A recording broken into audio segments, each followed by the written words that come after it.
A couple days ago I mentioned that my Kabbalistic magic and how I've been trained was based on a story of Samson and Solomon. Now, for those of you who don't know, Solomon was a famous magician.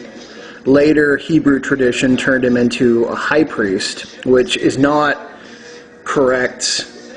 He stood as a magician long before the Hebrew tradition got a hold of him. And Samson was when I say older, I mean older than the Bible. Samson was the archetype for the strongman of those particular regions that now I guess you'd call them the Middle East, especially what is now Israel and was Canaan, or you'd call them the Canaanites. And even further back then, Samson and Solomon were actually at one point a paired friendship, a lot like Loki and Thor, where Samson embodied the highest qualities of a man in the way that is physical, so that he had untold, unbound, and immeasurable strength, and a powerful will and drive to succeed in the realm of the physical world. Solomon, who didn't possess that level of physicality, possessed a will and an intellect, and also a magical understanding. What's interesting is they both possessed an indomitable will, but each other's weakness was each other's strength. So if you look at the stories of Thor and Loki, both tend to have that. Now, as they were retranscribed by Christian scribes and by a couple noted transcribers from their original stories and original writings, Loki became far more antagonistic, and a lot of his personal stories were erased. And Thor, they really tried to turn him into a dullard and just sort of a big bully. However, that is just not the case, and thankfully I am in possession of stories that are not in the great poetic Eddas that have basically been watered down, so that the real true meanings are very confusing, as well as the stories of Samson and Solomon, which are not stories that I'm going to release quite yet. They are initiation-based and quite sacred stories, and the last thing I want to do is give them out and let some, know-nothing, power-hungry, neo-pagan group steal them and then try to claim that they are from the same lineage. What I want to talk today about is, since knowing your divinity, knowing that any form of belief that tells you that you are incomplete, that you need to be saved, that, all the stuff I said in getting rid of your reptilian programming, knowing that all that is true, I want to now introduce the idea that anything is possible. So knowing that you're divine, okay, knowing that you are a direct link to the prime creator, to whatever God you want to call it, and knowing that that God only wants you to exhibit and discover and live your highest potential. Now it's time for you to begin to understand the mysteries of the strongman, so that I can then pass on to you the mysteries of the magician. So this is really how we begin the process of building a magician who is both a strong man in the physical and in the physical world with his sphere of influence, on top of being a strong man in the mind and in the magical knowledge.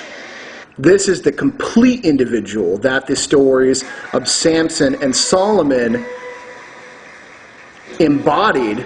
You have a lot of them. You have, I mean, there's just tons, and like you can find these pairings wherever you go. And in almost every single culture, they have the strong mind linked with the strong body, and they're generally two different personalities that get together and work together and solve problems together using each other's unique strengths. So in the story of Atlas, a lot of people incorrectly think that Atlas holds up the world. It's not the world that he holds on his shoulders. It's the sky sphere, which is the celestial world.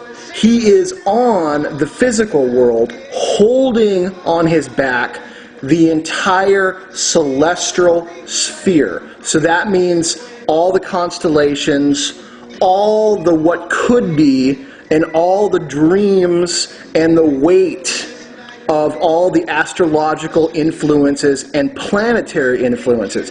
He holds. He is the connector between the celestial realm and the physical realm. Now below him is the underworld, and that's held by something else. But it is Samson, the strong man of the Titans, that holds up the celestial sphere. It's a very interesting thing. Let me also bring in the fact that one of the great moon gods, rare that you have a moon god, but one of the great moon gods was a Babylonian deity who was also worshipped before Babylon and in surrounding areas, whose name is Sin, S-I-N.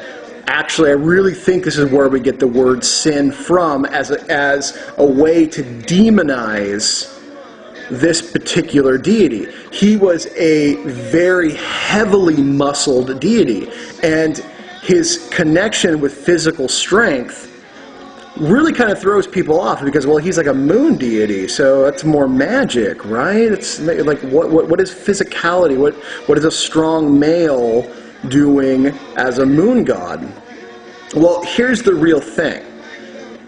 As you develop into the archetype of the Samson, the strong man, you begin to learn that the lunar sphere, or in Kabbalicism is called Yesod.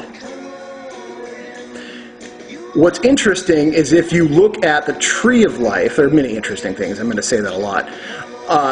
If you look at the tree of life, the glyph, the connecting point between Malkuth, which is the physical world, the kingdom, and Yesod is called the foundation. That is where the strongman energy lies. It is the foundation between the astral realm and the physical realm. The magician lies in above that.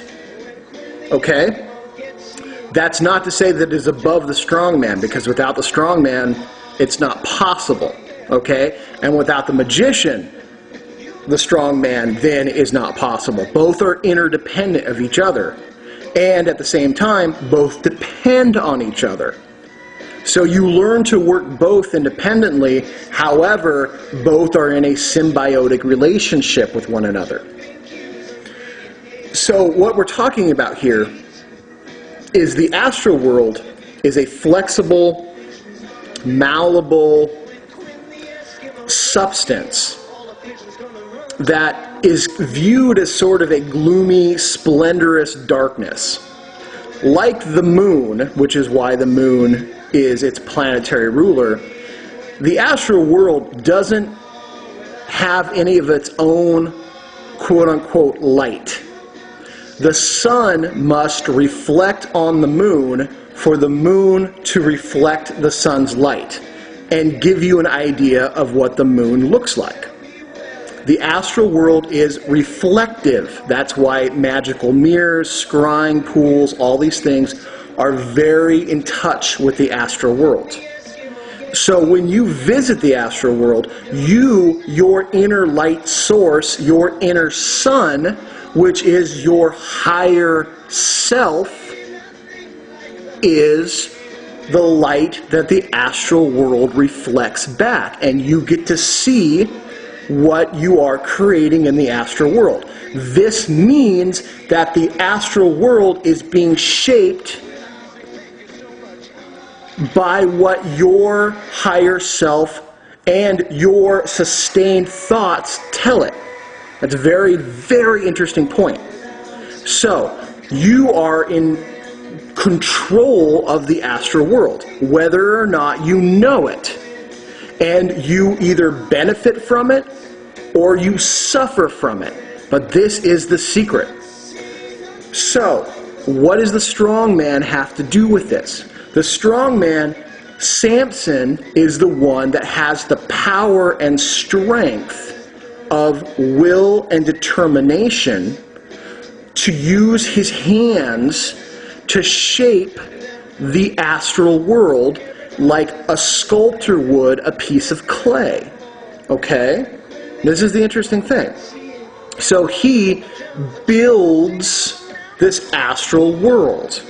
Okay? He uses the mind of the magician and the other tools that exist higher in the Kabbalistic tree, to shape that world. But it is the strength and will of the strong man that does it. Thus, Sin, the moon god. Okay? Now, not only does he have to, or you have to shape the astral world to your true desires, you have to have the strength to face what it is that you've created in the process.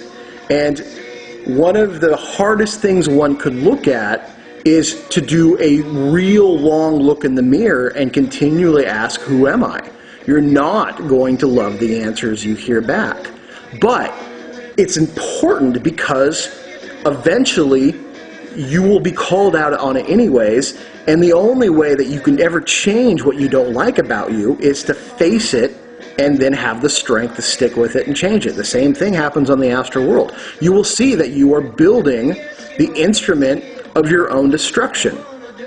That's a hard thing for most people to understand. You are building your own prison. You are building the instrument of your own destruction. You are self-sabotaging yourself from your own greatness. And you will see those mechanisms that you've created on the astral realm if you really look for them.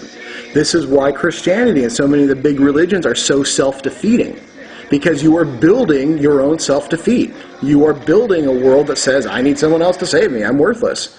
So I'm going to come back with part 2 on it, but I just want that as a primer so we can continue on.